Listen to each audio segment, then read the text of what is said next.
Thank you.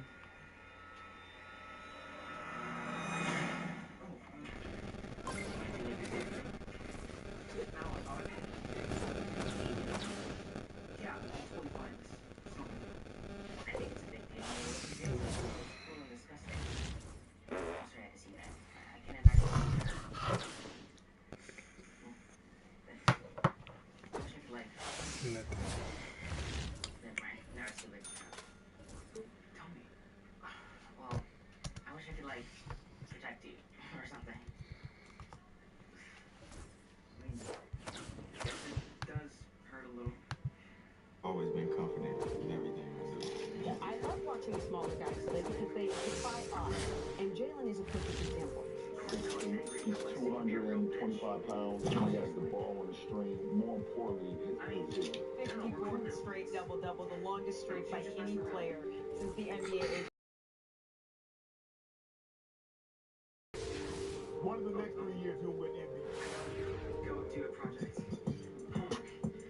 2024-2025 NBA season. This will be my second year doing this ranking, and I'm very excited to be dropping this for you guys today. It's very fun to come up with, and it's very challenging as well. These are ranked in order of the players that I want on my team from 50 to 1 next year. Not right now, not current day, what I think that they're going to be like at the end of next year's season. There's going to be no honorable mentions for this. If you watch all the positional group ranking videos, you can kind of get a gist on who was just left out of this, so let's just get right into it. So to start off at number 50, we got Jarrett Allen of the Cleveland Cavaliers. Jarrett Allen isn't a sexy player by any means. He's not going to flash you with his offensive game whatsoever, but he does the dirty work on the defensive end of the floor, and in my opinion, is one of the more underrated big man defenders in the NBA. He's had 3 full years in Cleveland now and has been one of the better value pickups trade-wise of the 2020s. He was just picked up for a first-round pick back in 2021 by the Cavs from the Brooklyn Nets in the multi-team trade that sent James Harden to the Brooklyn Nets. Over the last 3 years in Cleveland, Allen has been super reliable. 15.5 points, 10 rebounds, was an all-star in 2022, finished top 10 in defensive player of the year voting last year, and it's going to kickstart the top 50. Coming in at number 49, we have Desmond Bane of the Memphis Grizzlies. Desmond Bane is one of the best shooters in the NBA, and he's been incredible value for Memphis since they drafted him with the last pick in the first round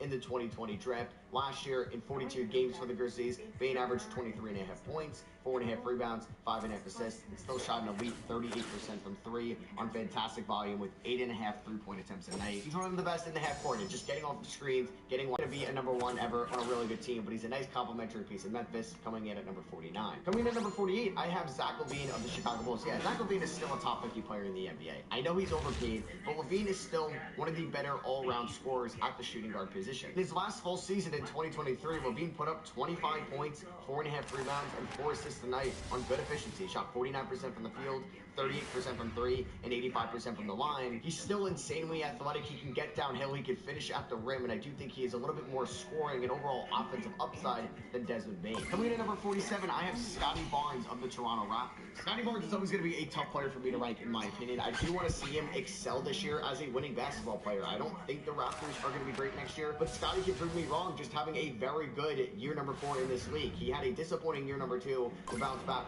right last year in year number 3, where he was an all-star.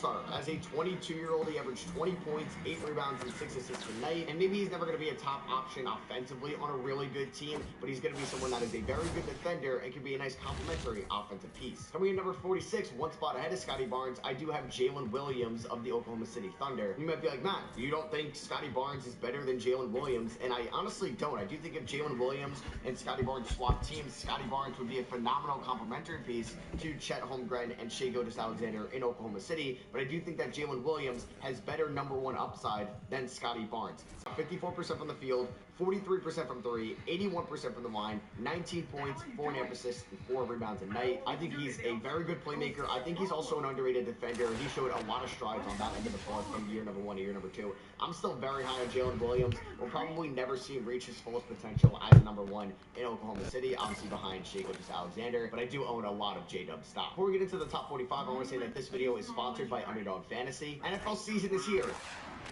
It is so pick and play. Nobody else does that. That's why Underdog separates themselves from everybody else. And I just love using the pick 'em feature. You can do 2 up to 8 different entries, and you get 100 extra money on any given night. I'm going to be playing it all NFL and college football season long, and you definitely are up. Use the Boston may just average his career low in points per game next year, but he's still one of the best defenders in the league and has been for the last 4 years. So I gotta give Drew his respect. He showed up defensively in the playoffs last year and was a vital part to Boston winning the NBA Finals. And then again, he was a vital part to Team USA winning gold in the Summer Olympics. Drew is going to do the dirty work. He's going to guard other teams' best offensive player, and he's going to be an elite three-point shooter as well. Last 4 years, he's been on all defensive first team twice, all defensive second team twice, and he's also shot 40% from three over the last 4 years on 5 attempts a night.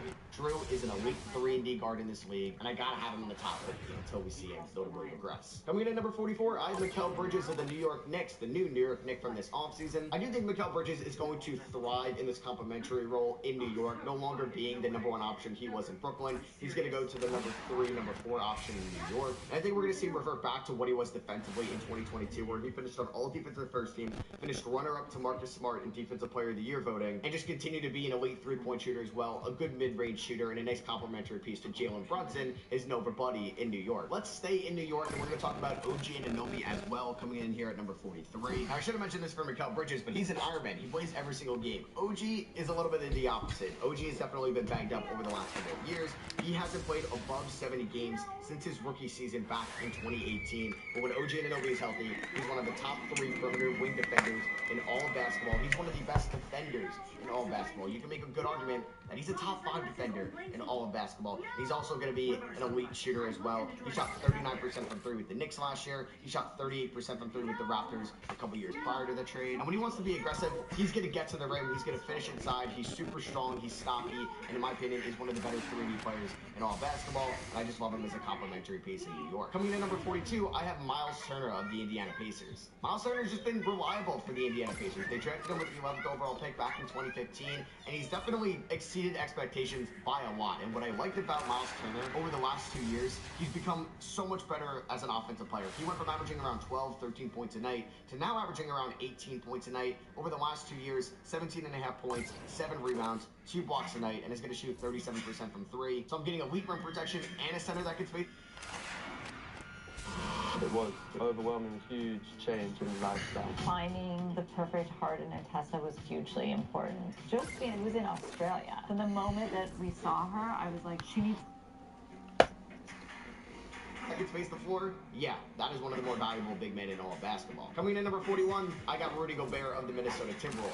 Yeah, Rudy's just going to be a tough player to rank because he's such a limited player offensively. He's only going to be able to get dunks inside and just really only be able to score with inside 5 feet. He's not going to be able to do anything unless it's that turnaround jumper against Denver in the playoffs. But he just won his 4th Defensive Player of the Year. I got to give Rudy the credit. He's the current best player on that end of the floor in all of basketball and has been for pretty much the last 5 or so years. But just the offensive limitations is holding him back from being in the top 40. And I don't think it's a hot take, but I don't expect him to win Defensive Player of the Year this year. Coming in at number 40, we got Alperen Sengun of the Houston Rockets. Sengun, like mentioned before about Scotty Barnes, broke out last year in year number 3. He finished 3rd in most improved player voting. He went from 15 points to 21 points, and also tagged along 9 rebounds and 5 assists a night, and shot 54% from the field. And is looking like a legitimate building block for the Houston Rockets going forward. It's going to be interesting to see if they give him the rookie max extension, or maybe Jalen Green, both, or neither. We'll see. Coming in at number 39, it's our 2nd Minnesota Timberwolves, and it won't be our last. We have Karl-Anthony Towns. Towns has now been playing a little bit more power forward going forward as well, and he's been the best shooting big man since he's pretty much entered the NBA. He's shooting 40% from 3 on his career average. He shoots up. At number 38, I got Julius Randle of the New York Knicks. Now, the reason I have Julius Randle ahead of Karl-Anthony Towns, we've seen Julius Randle lead teams as a number 1 option. He won most improved player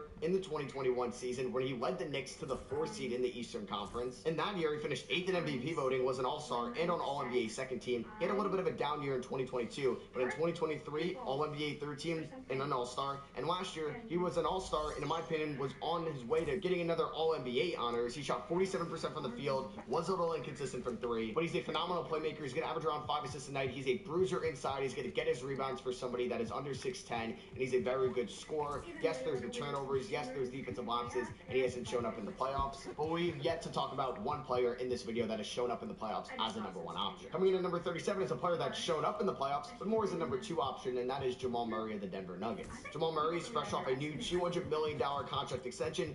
Had a little bit of a down year last year, you could say, in the regular season. He appeared in 59 games, another banged up year for him. He's yet to play above 70 games since the 2019 season. He did average 21 points, 6.5 assists, and 4 rebounds a night, was super efficient in the regular season, but in the playoffs, he wasn't what he was in 2023. He was inconsistent against the Lakers in round number 1, and was pretty bad against the Timberwolves in round number 2. And in some disappointing Olympic play for him for Team Canada this summer. It's definitely going to be a player to watch in the 2025 season. Coming in at number 36, I got Derek White, the second Boston Celtic we're going to mention. He's coming off a year where he averaged 15 points, 4 rebounds, and 5 assists a night, shot 46% from the field, 40% from 3, and 90% from the line, and he's just like Drew Holiday in that backcourt. He's an elite defender, second straight year being on all defensive second team as a guard. He finished 8th in Defensive Player of the Year voting. There's a reason why he was selected to Team USA this summer, because of his winning style of play, and he showed that on the biggest stage in the NBA Finals, playing great against the Dallas Mavericks, and he's even the first shooting guard we've mentioned since the start of this. Coming in at number 35, I got Jaren Jackson Jr. of the Memphis Grizzlies, another Defensive Player of the Year winner we're going to talk about. He won that award in the 2023 season, led the NBA blocks of 3 a night, also had 18.5 points, 7 rebounds, shot 36% from 3, and was an all-star as well. Last year, the scoring went up with Ja Morant out. The efficiency wasn't great, though. He did shoot 44% from the field, 32% from 3, was disappointing as a rebounder, and averaged half the blocks per night as he did in his Defensive Player of the Year season. But I do think when he's healthy and playing with Ja Morant, it can enhance him a ton, and he's going to be one of the better two-way players at the power forward position next year. Coming in at number 34, we're going to stay on the power forward position, and we're going to talk about Lauri Markkanen in Utah. Markkanen also got a big contract extension this offseason, so he's going to be with the Utah Jazz at least throughout this year. He can't get traded until the 2025 offseason, and he's been great as a power forward since he got traded to the Utah Jazz in the Donovan Mitchell trade. Over the last 2 years, 24.5 points, 8.5 rebounds, 2 assists a night, also shooting 49% from the field, 40% from 3, and was an all-star in 2023, won most improved, and was still very good last year in 2024. But if Markkanen wants to be higher, I need to see him carry this Jazz team at least into playing tournament conversation. Coming in at number 33 is a player that has carried his team into the playing tournament before, although it has been in a few years. We just need him to stay healthy, and it's LaMelo Ball. LaMelo is still just 23 years old in this league. He's incredibly young. He's going into year number 5. Last year, he was so good after the Rockies start before he ended up getting hurt. He finished the year with 24 points, 8 assists, 5 rebounds a night, shot 36% from 3 on 9 attempts a night. He's been an elite three-point shooter since he's entered the league. I think he still has very high upside on the defensive end of the floor. He's a phenomenal playmaker, over 8 assists a night over the last 2 seasons. And yeah, it was 3 years ago. He was an all-star and led the Hornets to a playing tournament appearance. I'd like to see him fully healthy this year, because this could be one of the more exciting Hornets teams we have seen in quite some time. Coming in at number 32, I do have Chet Holmgren of the Oklahoma City Thunder. Yeah, so I do have about 8 spots between Chet Holmgren and Alperen Sengun. The reason is Holmgren maybe not as skilled offensively as Sengun is, but he's a better three-point shooter. Shot 37% from 3 last year as a 21-year-old in his rookie season, but is also an elite defensive player as well. 2.3 blocks a night last year, anchored one of the better defensive teams in the NBA, finished runner-up to Wemby in Rookie of the Year voting, and if I'm going to get 37% from 3, 2 blocks a night, 16 points, 8 rebounds from my center, that was just 21 years old, the sky's the limit for Chet. Coming in at number 31, I do have Pascal Siakam, who spent last year with a new team in the Indiana Pacers. Siakam was traded in January last year, and in 41 games for Indiana, he averaged 21 points, 8 rebounds, and 4 assists a night. He shot 38% from 3, although just on 2.5 attempts a night. He's still a solid defender at the power forward position, and I think what we know from him in his career, he's going to be a very good number 2 option, not a number 1, and we saw that on display in the playoffs last year. Shot 54% from the field against the Bucks in round number 1, averaged 22 points, 20 points on 52% from the field in round number 2 against the Knicks, and then 23 points a night, 7.5 rebounds, 4.5 assists, shooting 55% from the field against the Celtics in the Eastern Conference Finals. I'd like to see him be a little bit more consistent from downtown, but elsewise, he's still going to be a top 30-ish player in the NBA. So to kick off the top 30, man, this league is very talented, and this player is getting older. I got Damian Lillard. Yeah, I'm a little bit lower on Damian Lillard this year. I still think he could be a top 30 player in this league for sure. He's coming off a season last year where he appeared in 73 games, averaged 24 points, 4.5 rebounds, and 7 assists a night. But the efficiency took a hit. I did not like what I saw on the defensive end of the floor. And with just Doc Rivers coaching him, I don't know. I just feel like it could just be a very similar season of what it was last year, which is still a very good player in this league. A top 30 player, in my opinion, and a good number 2 to Giannis. Like, that's perfectly fine with him being your second best player on your team. Coming in at number 29, though, we're going to stay at the point guard position. I have De'Aaron Fox of the Sacramento Kings. De'Aaron Fox is 8 years younger than Damian Lillard. Last year, he put up 26.5 points, 4.5 rebounds, and 5.5 assists a night. 47% from the field, 37% from three. In my opinion, is a better defender than Damian Lillard as well. I don't really think their production was too different last year. Just Fox being 8 years younger, I'm just higher on Fox going into next year than Dame. Next up, we have another point guard, and it is Tyrese Maxey coming in at number 28. Maxey's coming off a year where he averaged 26 points, 4 rebounds, and 6 assists a night. Shot 45% from the field, 37% from three, and 87% from the line. He's one of the best right-hand layup packages in all of basketball. He was an all-star last year, and obviously won. Can happen? Sveiki, aš esu Nerijus Kesminas ir mes vėl kalbame apie futbolą. Jie grįžta iš rinktinių, tai reiškia, kad šį kartą apie klubinę apžvelgsime tai, ko galime tikėtis iš Vokietijos, Italijos ir Anglijos čempionų.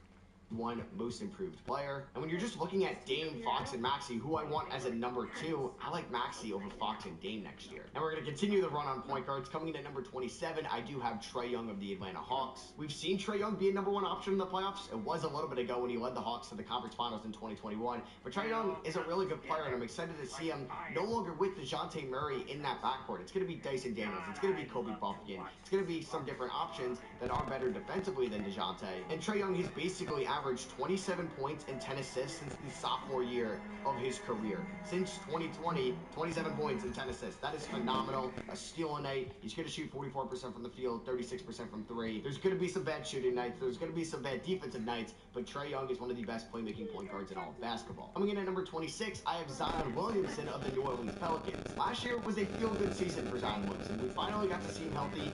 He played 70 games, which is the most in his career. We also got to see him play a little bit more at the point forward position. He improved his playmaking, his initiating, and I thought ran the pick and roll at a very high level, especially in the second half of the season. He averaged 23 points, 6 rebounds, and 5 assists, shot 57% from the field, and led the Pelicans to a playing tournament appearance. I thought could give the Thunder a run for their money in round number 1 if he was healthy. And if he lost some weight this offseason, Zion Williamson could be flirting with a top 20 player in the league next year if he could just stay healthy. And kicking off the top 25, I have Paolo Banchero of the Orlando Magic. Yeah, I am very high on Paolo Banchero next year. He was 21 years old last year and led the Orlando Magic to Game 7 of round number 1 against the Cavs in a series in which he put up 27 points, 8.5 rebounds, and 4 assists. He shot 45% from the field in that series and 40% from three. I'd like to see him be a little bit more consistent with his outside shot throughout the regular season. He definitely needs to work on his free throws, but I saw the defensive progression last year. I saw the playmaking progression. I think Paolo Banchero is primed for a huge year 3. Coming in at number 24 is a player that got MVP votes last year, somehow got Defensive Player of the Year votes, even though I disagree with that. It's Domantas Sabonis of the Sacramento Kings. Sabonis will be 28 years old this season. He played in all 82 games last year, and he averaged 19 points,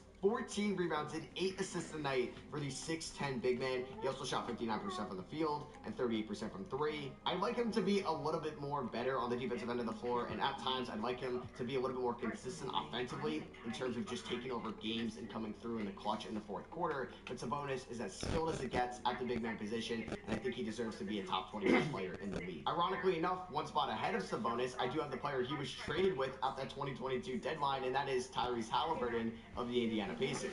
Halliburton last year, it was a tale of two halves. In the first half of the year, he was phenomenal. He was the best playmaker in the league, an elite three-point shooter, and then his play dropped off a little bit in the second half. He was more inefficient, more passive with the ball. The defense wasn't great, and this could be due to injury, but he was really good in the playoffs when it mattered. He wasn't consistent at times against the Bucks in round number 1, but showed up against the Knicks in round number 2. In that 7-game series, he averaged 21 points, 7 assists, and shot 54% from the field and 43% from three. He was great in 2 games against the Celtics in the Eastern Conference Finals. There's a reason why he was selected to Team USA because of his well-balanced style of play, and I think Halliburton, being just 24 years old, can be an all-star starter again next year. I already got him at number 22, and he may prove me wrong this year. He's 20 years old, going into year number 2. I got Victor Wembanyama. Wemby's coming off a rookie year where he averaged 21 points, 10.5 rebounds, and 4 assists as mainly a 19-year-old.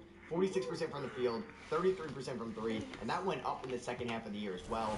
Led the NBA in blocks with 3.5 a night. Oh yeah, 1.2 steals, 3.9 assists as well. He won Rookie of the Year. He was on All Defensive First Team and finished runner-up in Defensive Player of the Year as a 19-year-old. If the ball handling can get better, he can cut down on the turnovers. Wemby is going to be a top 20 player in just year number 2. Coming in at number 21, I got Bam Adebayo of the Miami Heat. It's been a fun offseason for Bam. He got the keys of the city to Miami. He won a gold medal with Team USA. Got a nice contract extension from the Miami Heat. And if we look at every year since 2020, finished 5th in Defensive Player of the Year that season, 4th in 21, 4th in 22, 2022, 5th in 23, 3rd in 2024. I'm thinking this could be the year Bam Adebayo finally wins Defensive Player of the Year. One spot ahead of Bam, I have his teammate in Miami, and that is Jimmy Butler, coming in at number 20. Last year was a little bit disappointing for Jimmy Butler, but he was still very good in the 60 games he played in. 21 points, 5 rebounds, 5 assists, 50% from the field, 41% from 3, 86% from the line, and it's still going to give you above average defense on that end of the floor. It was just disappointing because they made it to the finals in 2023. He was banged up in 2024. Didn't make it to an All-Star game, wasn't on an All-NBA team, and the Miami Heat got bounced in round number 1, and Jimmy got hurt in the play-in tournament against the Sixers. And this is definitely going to be a year to watch Jimmy Butler because he has a player option at the end of this year. I'm interested to see if he's a Miami Heat going into next year's season. Coming in at number 19 is the new Philadelphia 76er, the biggest free agency change we saw this offseason, Paul George. George is coming off his age 34 season where he played 74 games, averaged 22.5 points. He was an All-Star in the Western Conference, was still an elite three-point shooter, and I'm very excited to see him as a complementary piece to Joel Embiid in Philadelphia. The Sixers are going to have 3 top 50 players next year for the first time in a little bit. Coming in at number 18 was a great number 2 option last year. He was a number 2 option on a team that won a conference finals, and that's Kyrie Irving of the Dallas Mavericks. Kyrie just appeared in 58 games last year. He was banged up a little bit, but he averaged 25.5 points and 5 assists, shooting 50% from the field, 41% from 3, and 90% from the line. He was as efficient as it gets last year, and he was doing all that as a 31-year-old. And I'm going to get one of the better complementary scorers in the half court next to Luka Doncic. And I don't think he's going to regress by any means. I'm confident that Kyrie will be a top 20 player again next year. Coming in at number 17, it's weird to say that I have the finals MVP here, and it's Jaylen Brown. I think Jaylen Brown is a perfect number 2 option. I don't know if he could lead a team to an NBA title as a number 1 option. Last year, he averaged 23 points. We're wearing our costumes. We hope you are too. Happy Halloween as 2K Sports presents the NBA. This is Kevin Harlan alongside Clark Kellogg and Mike Fratello. And we've got David Aldridge joining us from the sideline. And so off the tip, it's Washington's ball. Pass to Cooper. Here is Mahorn. Nice ball movement by Washington. Ruling the pass to Cooper. Fires for 3. Good for the basket. Starting off 1 for 1 with that shot. Mike, I can't believe Halloween is already here, but glad to spend the day with you on the broadcast. Trick or treat! Kevin, you are absolutely the best to be with. Any holiday. But holidays are always fun, and every sport has their own that they get to play through. We're lucky that we get to play on some great holidays, this one included. First personal foul. First team foul.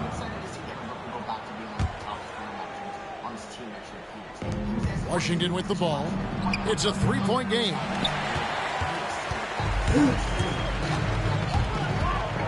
Driving inside. Takes it off the glass. Taking the hit, still getting the bucket. That is why you spend so much time in the weight room. And now, just over a minute played here in the first. Outside for Jackson. Mahorn, a screen on Gilgeous-Alexander. Just 5 on the clock. A nice shot by Mahorn. Seems to have a knack for hitting guys in their spots. His vision, excellent. Outside, Gilgeous-Alexander. Down low. Second chance shot. Oh, he blocked it and deflects off the backboard.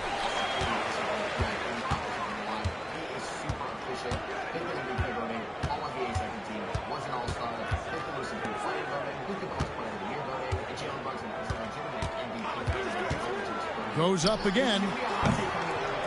And all around the rim that time before dropping in. Any trip that ends with a bucket should be celebrated. Never easy to score at this level. Jackson against Gilgeous-Alexander. Jackson passes to Person. Here's Cooper. Pass to Jackson. Person with a screen on Gilgeous-Alexander. Jackson misses.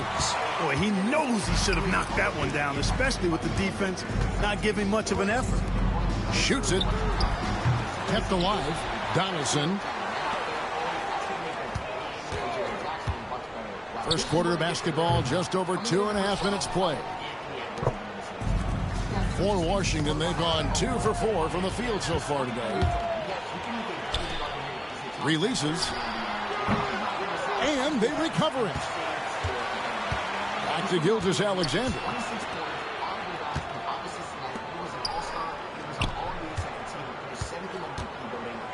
Here's Donaldson. Uses the glass to finish the layup. Good work from the interior. I like how assertive Donaldson is in this area. Jackson passes to Rulin. Jackson against Gilgeous-Alexander. Jackson with it. Still scoreless. Mahorn no good. And we're just over 3.5 minutes into the first quarter. Good. Pounding it inside early and often, setting a physical tone. Washington trails by 3. Jackson passes to Cooper. From the arc. Jackson misses. For Mexico City, they've gone 4 of 10 shooting the ball here in the first quarter. Here's Gilgeous-Alexander. Fires the 3. Oh, and he almost had a 4-point play right there. He'll go to the line with a chance for 3. First team foul. Coaches love to see guys get to the line, drawing fouls. It shows he's playing the game with some aggression and passion, too. And Washington making a change here.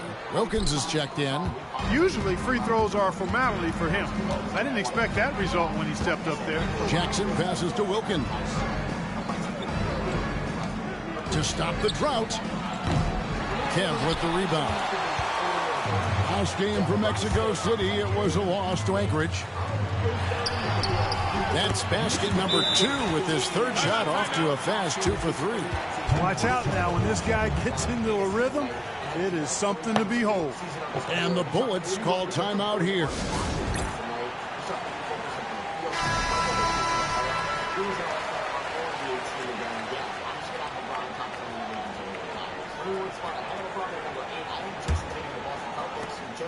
And it's Jackson with the ball, bringing it up for the Bullets.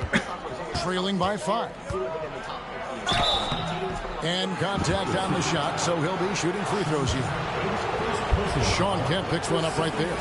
In terms of Jackson's game, now he's not going to blind you with his speed, but he does stay constantly in motion and keeps tremendous pressure on the defense as a result. He's a little bit disappointing offensively. He was definitely disappointed with his outside shot.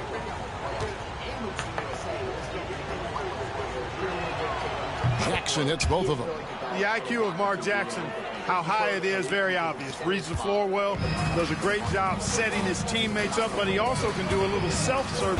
And here we go. Washington fast break.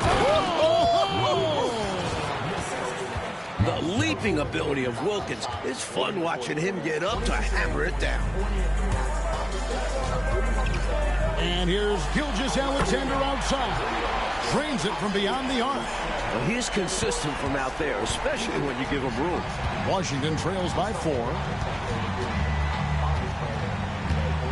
Now here's Jackson. And he banks in the layup. Someone who plays way taller than his 6'1" height. Jackson getting it done close in. Outside, Gilgeous-Alexander.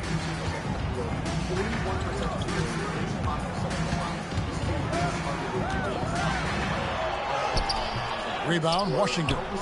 And the defense wasn't horrible, but still, he's got to come through there. There wasn't enough resistance to prevent him from scoring that one.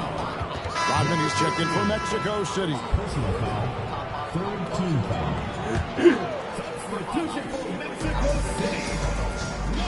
Here's Wilkins. That one a little long.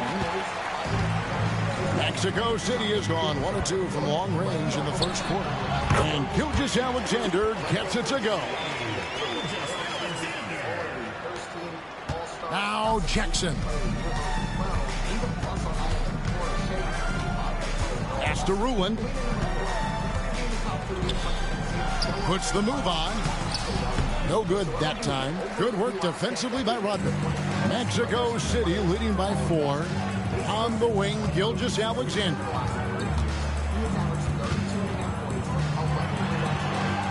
Brownfield. Here's Kemp, and slam dunk by Kemp.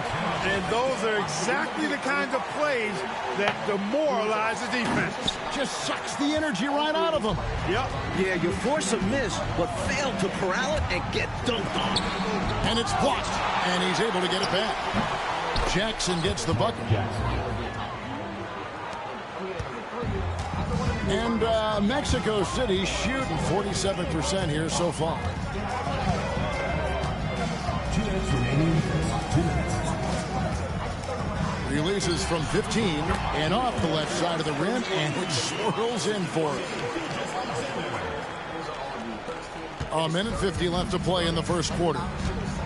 So timeout called here. The first for Washington, fresh from a win against Portland. Got to give them credit. They played well offensively. However, the opposing D, non-existent. It was poor, but they took full advantage of that. You still have to make the buckets.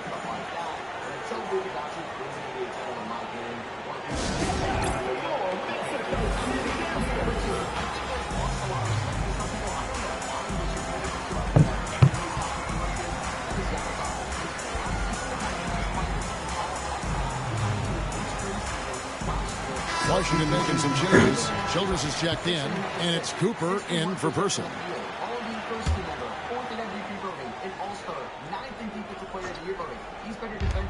1:46 left to play in the first. Paxson kicks to Childress.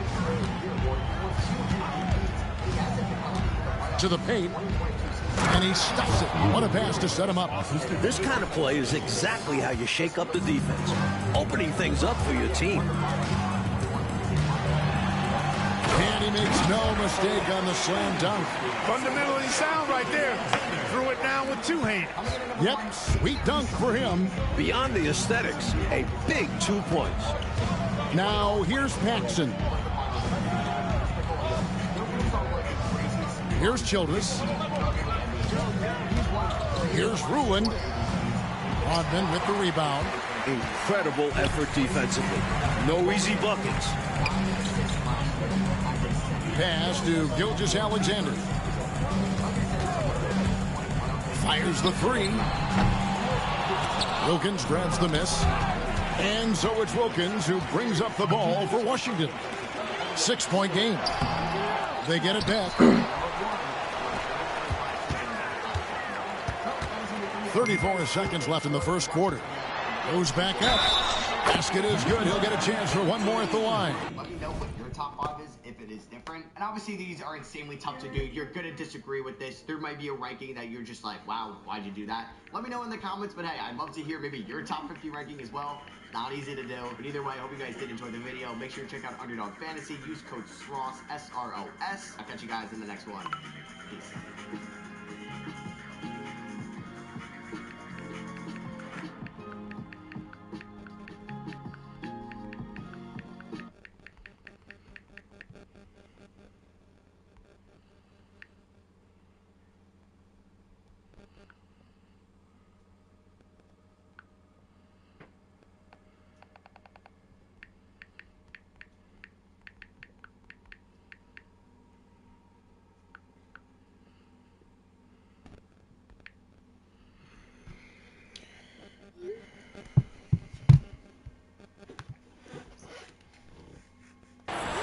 And what a strong take that was, just going right at the bigger defender.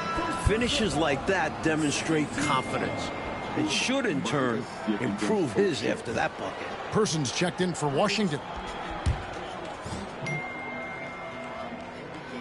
And that one misses. Washington trails by 8. Paxson outside.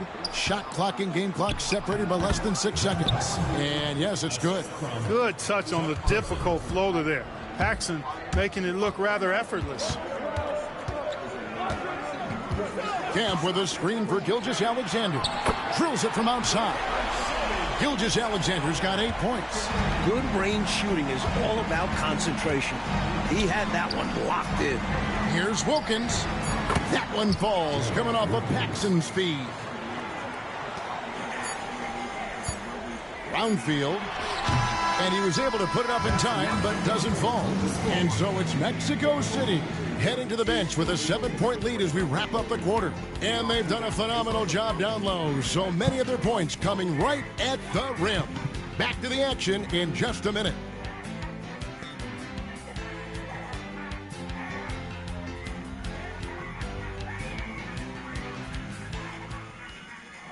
Elantra.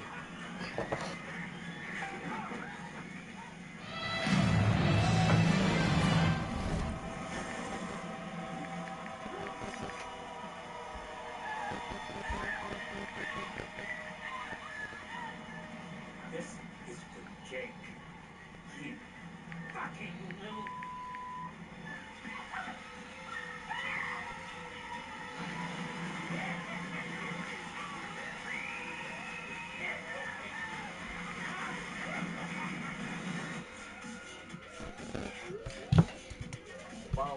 And thanks again for tuning in. If you're just joining us, we've played through 1 quarter of action so far.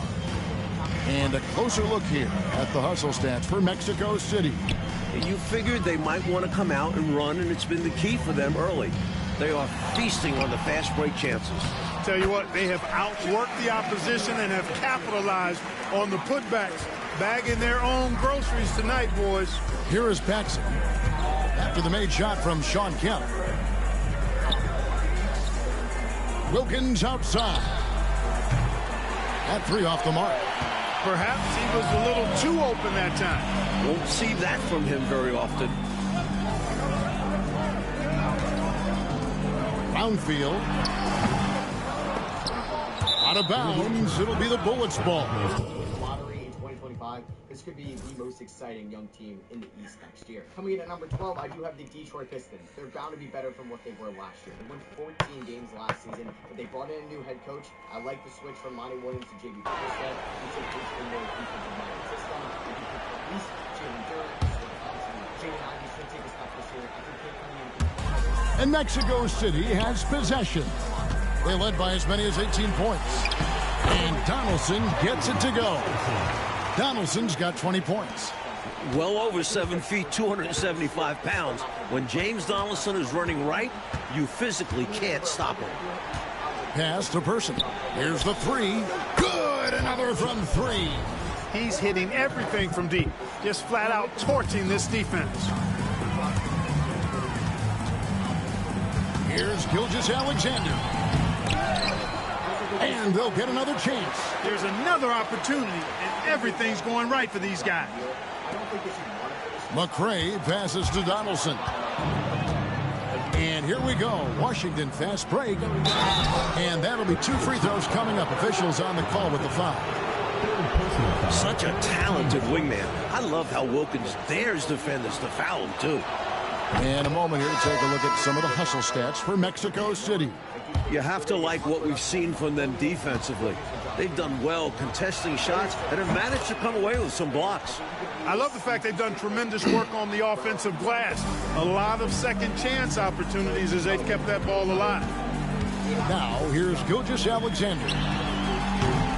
The offensive rebound, Kemp. And there's 2 points. Working on the glass, paying off that time. This is what he brings to your team. The ability to turn misses into makes. Pile up second chance points. Here's Jackson. It's blocked. Love the timing that time from James Donaldson on the block. And it's Kemp with the jam. Love that teamwork. Wasn't it beautiful? Nothing like a sweet alley-oop. Most Dyson Daniels defensively next to Trae Young is going to do wonders. Importantly, they build on this lead. Washington trails by 13. Jackson passes to Person. Nice ball movement by Washington. Here's Ruland. It's rebounded by Donaldson. Donaldson's got rebound number 10 tonight with that last one. And it's Kemp with the jam. Incredible finish, and they made it look easy. Don't you love to see that beautiful alley-oop? Wow. Talk about a major throwdown. That was special. Here's Jackson after the made shot from Sean Kemp. Pass to Mahorn. Gilgeous-Alexander against Jackson. Here's Ruin. Takes it up with both hands and rips it down. Turning up the intensity dial here, trying to rally his team right now. You're right. That jam might be just what they need. Certainly lit a fire under the bench. Hopefully the guys on the floor are feeling it too. Washington trails by 15.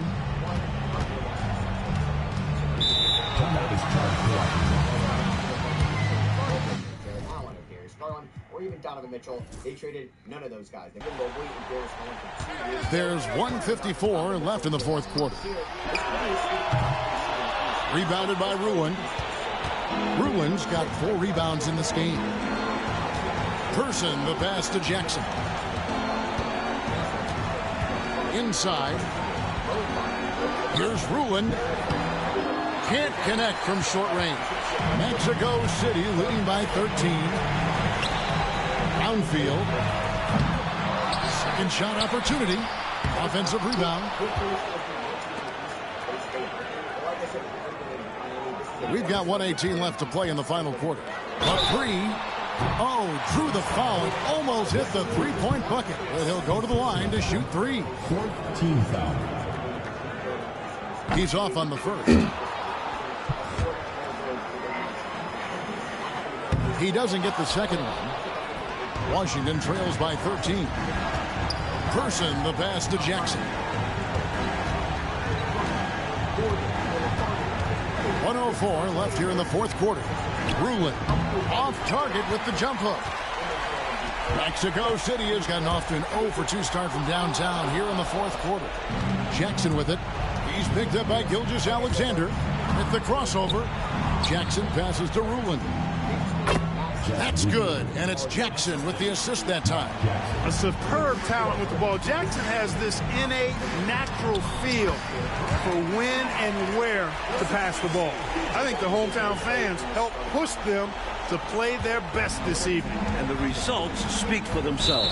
Well worth the ticket price to see your team played this way. And that's a foul called on Shai Gilgeous-Alexander. Team foul. And that'll be his 3rd foul so far. On defense, Mexico City. Wilkins' shot is off. It's 9 seconds separating the shot clock and game clock.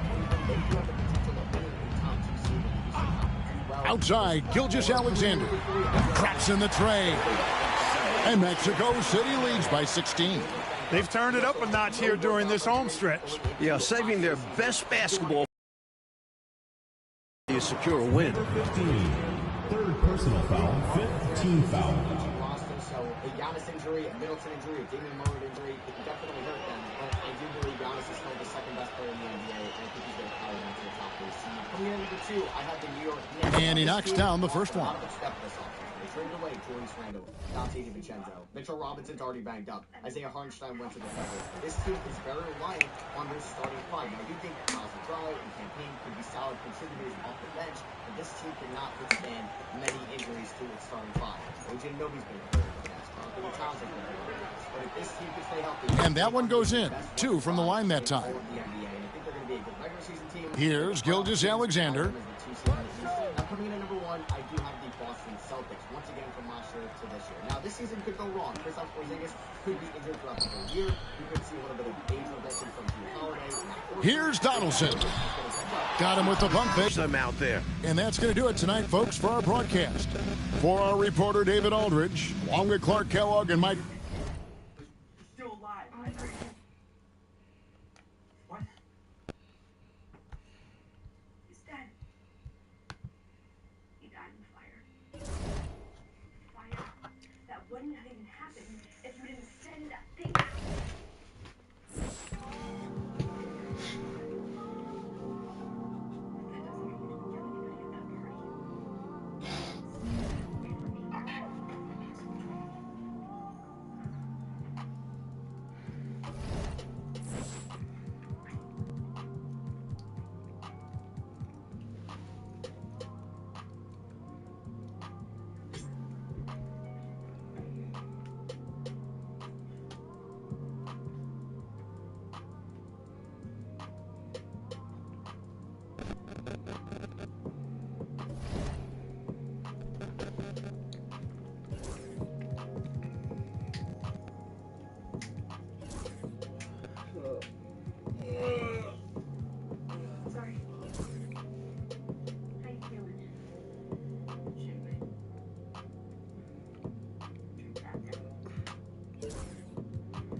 idea what you've done, Dr. Sandra? Can you even grasp it? I told you that your sister's in the ICU, a boy is dead, and our house, which, by the way, that market belongs to the city, is partially destroyed, all because you decided to throw a party and set the place on fire. Dad, it is... No, Lexi, your mother's right. No, she's not. Look, none of this is my fault. Jake. Lexi, Jake wasn't even there. You tortured that poor boy enough.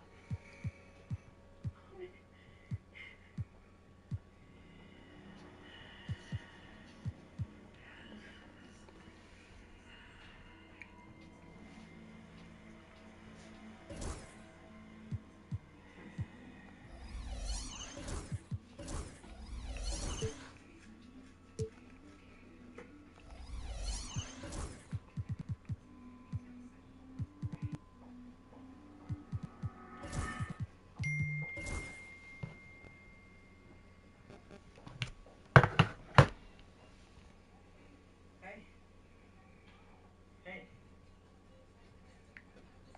How's Junior doing? I think he's okay. How are you? No permanent damage.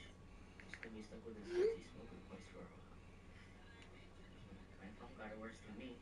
Dropped it right out of the house. And was custody. I'm sorry. Hey, it's okay. I still use it. No, I mean, the fire, Oliver. It's been so scary. I was kind of bummed you weren't there at first, but I'm just glad you're safe.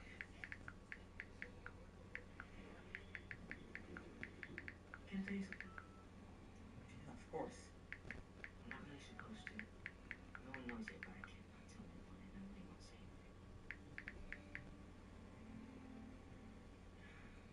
Oliver was stabbed to death. During the fire, a horny form inside the motorway. What? No one told me.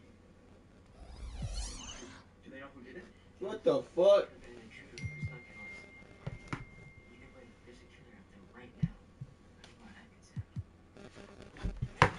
Yeah, today was a long day. God damn. Finally got off work. Retarded. Finally got off work. What the fuck was that bullshit? Yeah, it's been a long day, bro. Oh god, man. I'm sweating my ass off in these boots. Oh, man, bro. Walked to the cough a couple times. Breaking in my boots. I took off a couple times. That's my job today. Shit.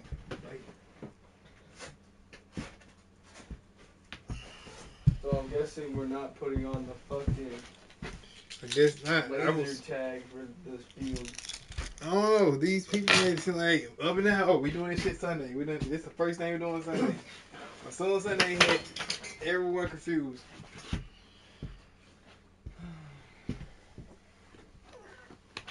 Shit, I don't even know what to wear now. So I was planning on This working Turbital miscommunications ass, huh? Say again. So I don't even know what to wear now because I was planning on working today.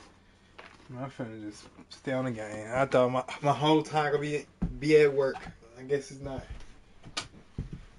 I literally missed out on starting out because I thought I was gonna be at work.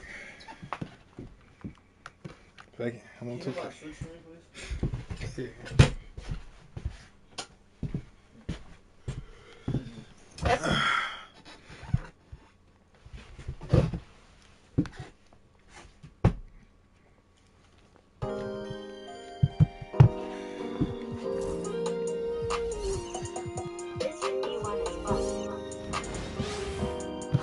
Welcome to the weekend, everybody.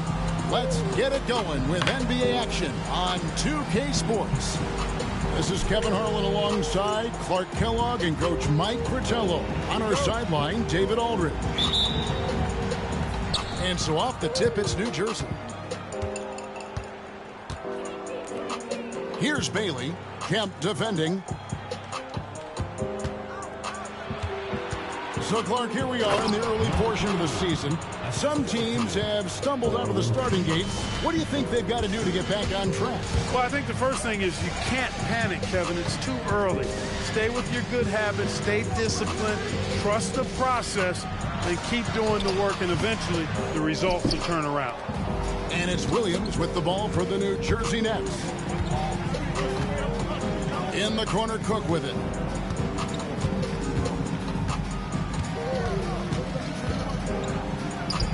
The 17-footer goes down.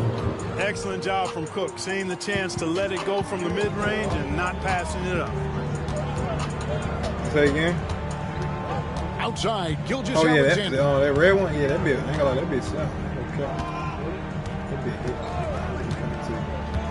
Three-pointer. Rebound, New Jersey. They couldn't put the pieces together, losing that last matchup with Boston. To be frank about it, a lot of sloppy play in that one. Practically giving it away. And once their opponents saw how easy it was to force turnovers, they never stopped with the pressure. Saw that play developing and hit him in stride towards the cup. For New Jersey, they've gone 2 of 3 here to start off the game. Cook kicks to Williams. And foul on the shot. He'll shoot 2 at the free throw line. You know, there are occasions when contact doesn't affect the shot. That sure did.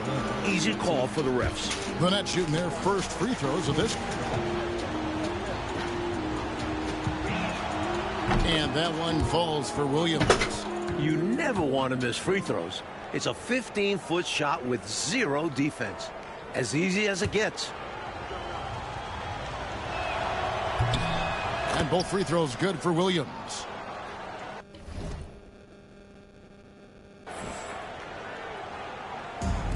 For Mexico City, they've gone 1 of 3 from the field to start this one so far. And that one's good. Gilgeous Alexander. Beautiful reverse, using his body to shield the finish. Nicely done.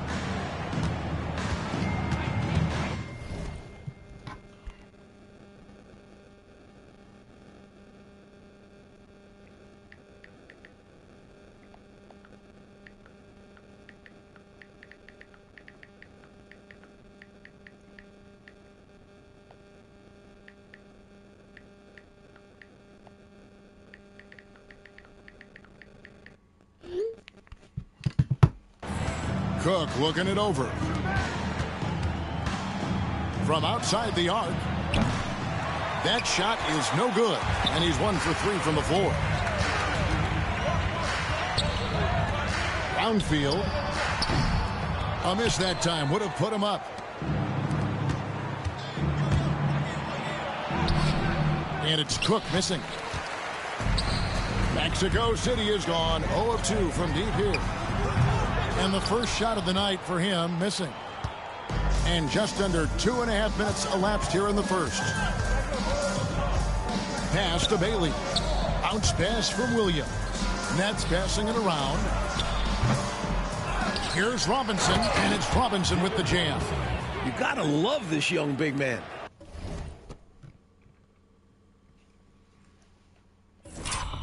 Robinson's throwdowns pack a real punch. Outside, Gilgeous Alexander.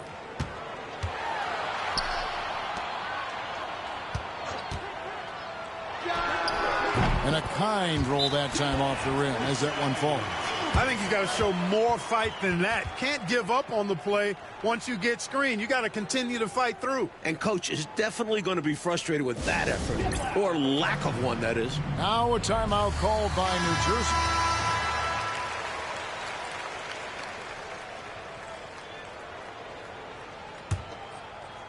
Now about 3 minutes gone in the first quarter. Pass to Cook. You got post? Outside Williams. No, I don't got no. It's Robinson high post. You probably got to check the defect. Just 5 to shoot. Nah, you just walk New Jersey needs to get off a shot here. It doesn't go for him. For Mexico City, they've gone 3 of 7 from the field since we've gotten underway. Let's hit 5 from 18. Stolen by Robinson. And it's blocked by Gilgeous Alexander. They get it back. Here's Rodman. They get it back, and he hits it to tie the game up. A bit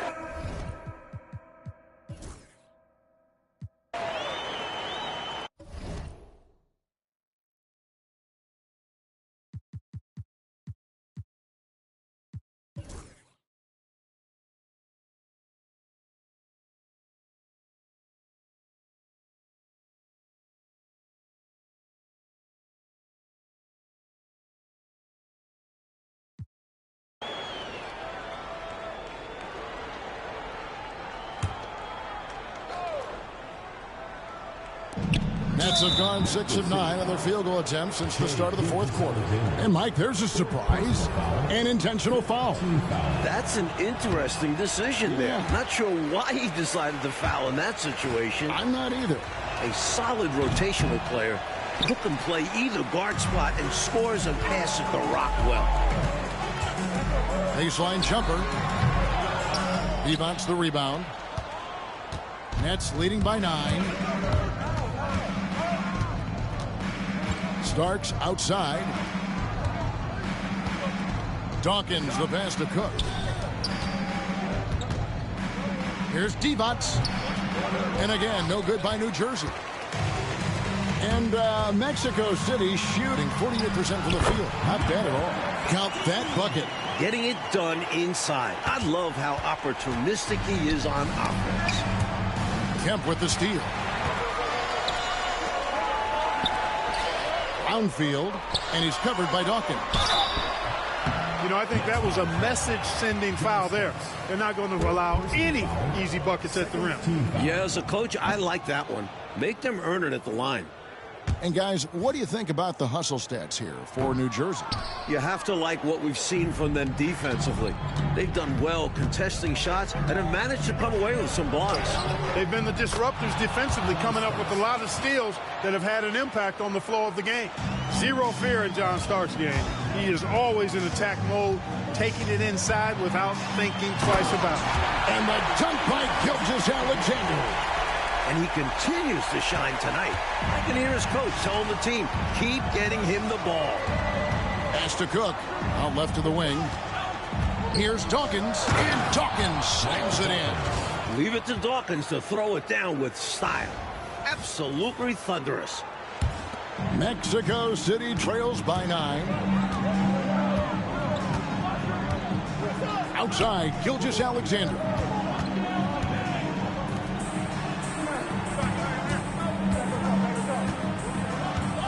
He's feeling it. He's got 14 points here in the second half. New Jersey leading by 7. Here's Dawkins, and Dawkins slams it in. Flashing that power right there. Dawkins is outstanding at jamming it down. And here's Gilgeous-Alexander outside. Up and in, that's his 10th make in the contest. He has only taken 13 shots. Gilgeous-Alexander's gone 1 of 2 from three-point land. Here is Cook. Gilgeous-Alexander covering. Lets it fly from 18. Cook, good. And the Nets lead by 8. And both teams have been clicking all night long on the offensive end. Great shooting, and they've executed well. It's nothing but fireworks for the fans. And here are the Nets. Starts the pass to Divac. Beautiful dish, and the layup goes down. Divac has got 5 points now in the quarter. Keep doing work inside. Close range looks like that will keep your lead safe. Stay on the attack. I agree. The defense has to shut the door on those kinds of shots if they want to turn this around. And the basket by Gilgeous-Alexander. His hot streak continues. Night after night, making his presence felt offensively. Cook, the pass to Starks. And he's good on the 3-ball. Starks has got the lead back up to 10 now for New Jersey. Well, Starks' offensive game has been sharp so far. He keeps finding ways to get the better of the defense. Here's Gilgeous-Alexander. Lays it up and banks it in.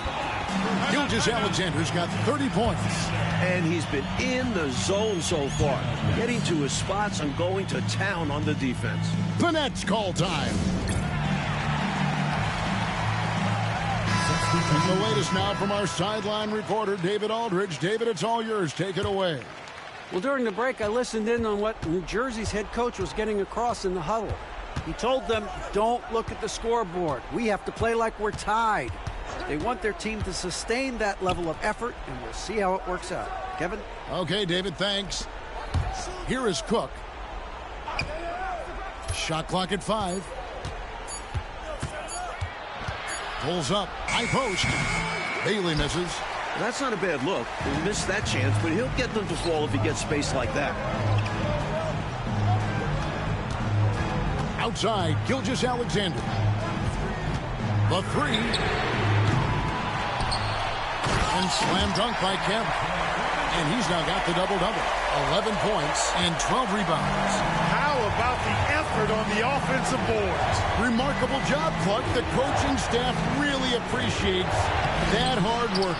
Love it. Not just the coaching staff, but his teammates do as well. Great work. Pass to Bailey. Over in the corner, Williams. Here is Cook.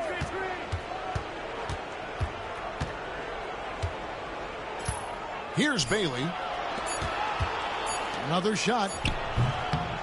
Robinson misses. Outside, Gilgeous-Alexander bangs home the trifecta. Now just a three-point Nets lead.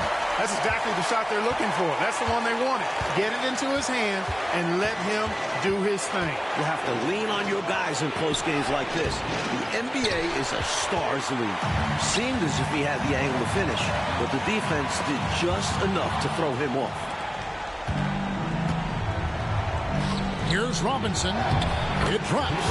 Delivering much in the clutch. He loves knocking these shots down. Out to the wing. Back to Gilgeous-Alexander. It's in! What a beautiful shot to bring him to within three. There are very few players who can slow a scorer of his caliber down. It's stolen by Kemp.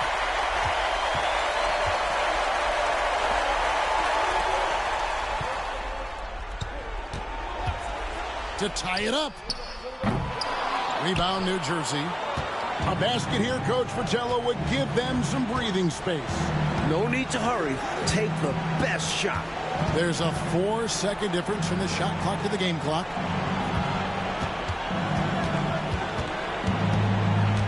Looking to get back on track here. Can't capitalize inside. Timeout called here. Mexico City decides to talk it over. And what's their best move at this point? I think if they leave the three-point shot open, you take it. But it may be safer and wiser to get a quick two and then foul. Well put. But they shouldn't force something up here. Have to be smart.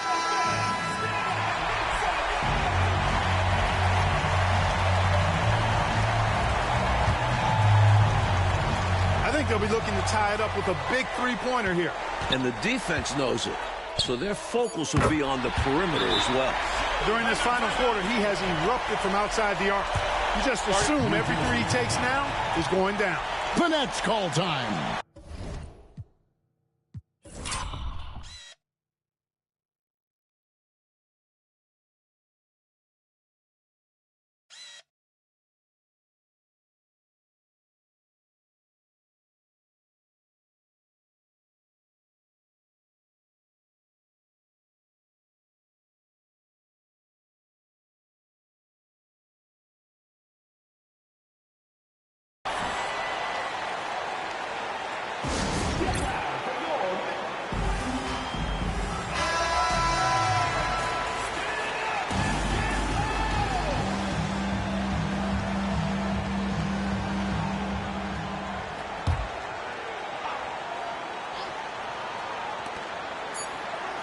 Here's Cook. Misses the tray. And that's going to do it for regulation. So we are headed to overtime. We'll get right back to the action when these teams have battled tooth and nail for 4 quarters, and now we head to overtime. Should be a blast.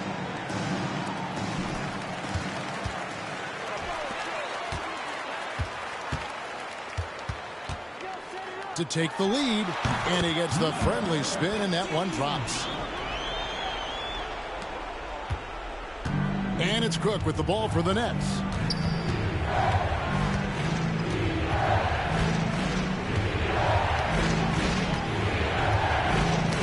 It's stolen by Gilgeous-Alexander. Goes up. Rebounded by the Nets. Bailey's got rebound number 5 here tonight. Williams passes to Bailey. Robinson left side. From the baseline. Bailey misses. Defensive positioning is extremely important. and he could not have played him much better. And Rodman with the slam. And Rodman is always hustling, which is why he gets rewarded when he runs the floor like this. Great action here if you're just joining us, about 1 minute into OT. Pass to Bailey.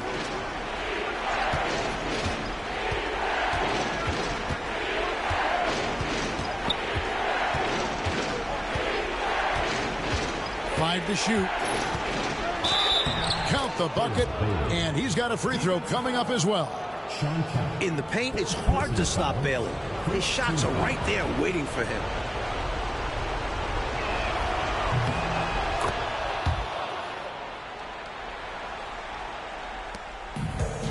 For Mexico City, they've gone 2 of 3 from the floor as we've gotten this overtime period underway. Here's Gilgeous-Alexander. Banked in off the glass. Gilgeous-Alexander's got 40 points. Nets trail by 3.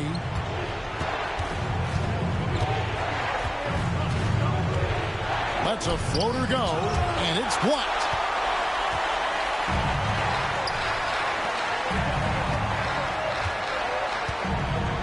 Around 2 minutes into overtime now. It's been a good one. Takes it inside. Rebounded by Bailey. Bailey's got his 6th rebound on the night. Williams kicks to Cook. Pass to Bailey. Count it! And he'll have a chance for a 3-point play. Shawn Kemp picks one up right there. Loves the ball in his hands and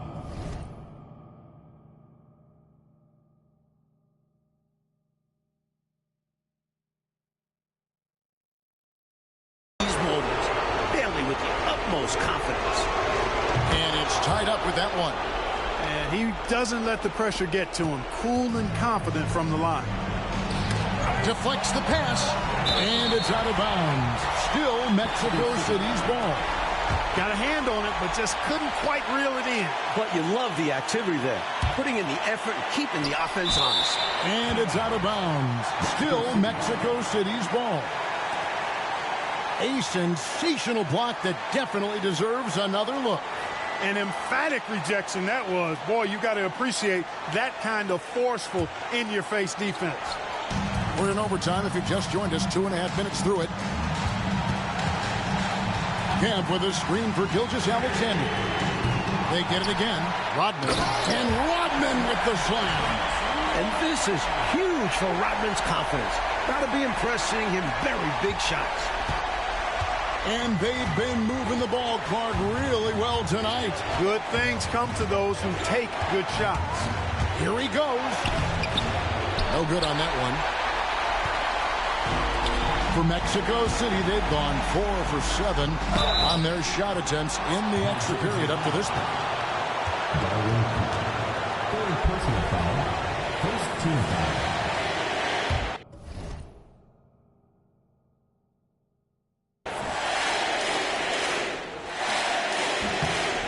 Gets the first, and that makes it a 3-point lead.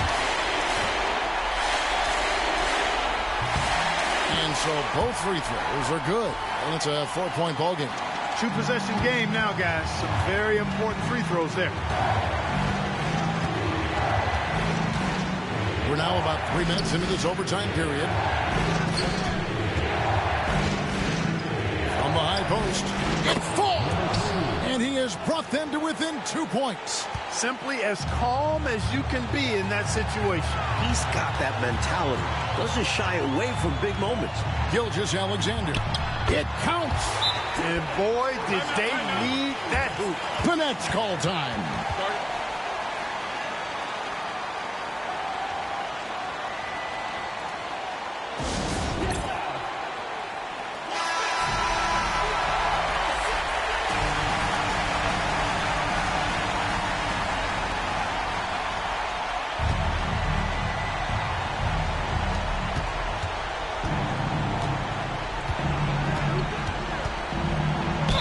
Two free throws coming up, unable to get that one to go with all the contact.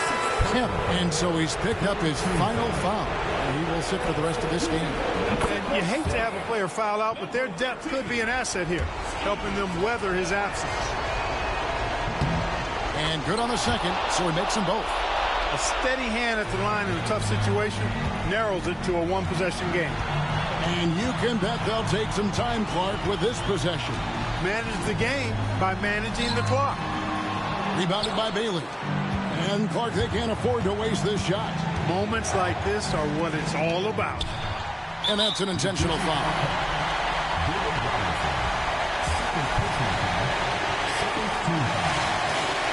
And he misses the first one. Boy, he wanted that one to fall. And he ends up missing both free throws. Not the results he or his teammates were hoping for. He could have put this away. Just 1 second between the shot clock and game clock. They're going to prolong the game here with an intentional foul. Well, you know, he had to stop the clock, so that really was the best thing he could have done there. Yep, can't just let the other team drain the clock when it's close like this. And that trip coming up empty, missing both. He's not the biggest guy out there, but Rodman makes a big impact in the low post. He plays way above his size. And a wide open look for Gilgeous-Alexander. Got it. And, you know, they're in great position here. Got to think they've done enough to win it. Especially this late in the game. Tough to close the gap in time. Timeout called, the Nets. They're down by 4. Any ideas on strategy being discussed right now in that huddle? No doubt about it. They've got to get a quick bucket here. They do have to work quickly, but it is still possible.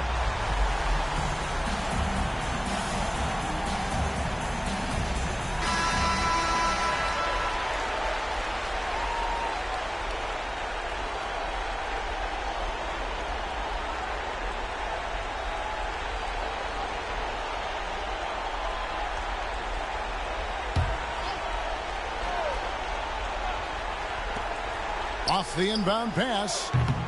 Good! And what a sensational bucket to bring them within 1. The three-shot demands concentration. You can't just throw those up. And now they foul and stop the clock. Well, it was a must-foul situation. They were hoping for somebody not quite so good at the line. And that's a good job from the offense to get it into his hands. They knew the foul was coming and got it to their shooter.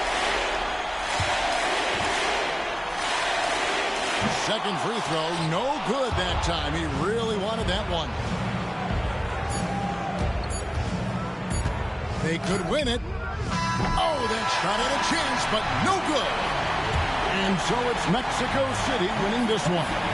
Mike, I'm glad this game was just too good to be decided in 4 quarters, and it definitely lived up to the billing going in.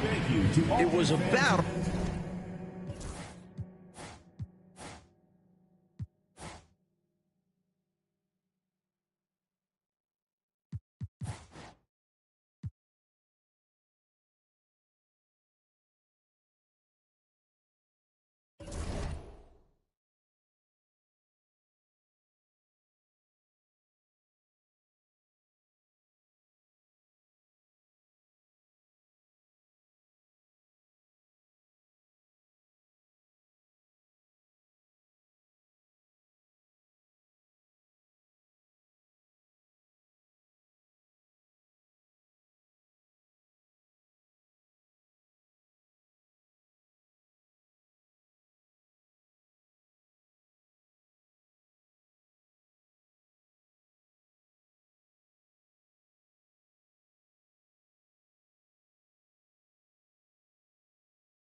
welcome.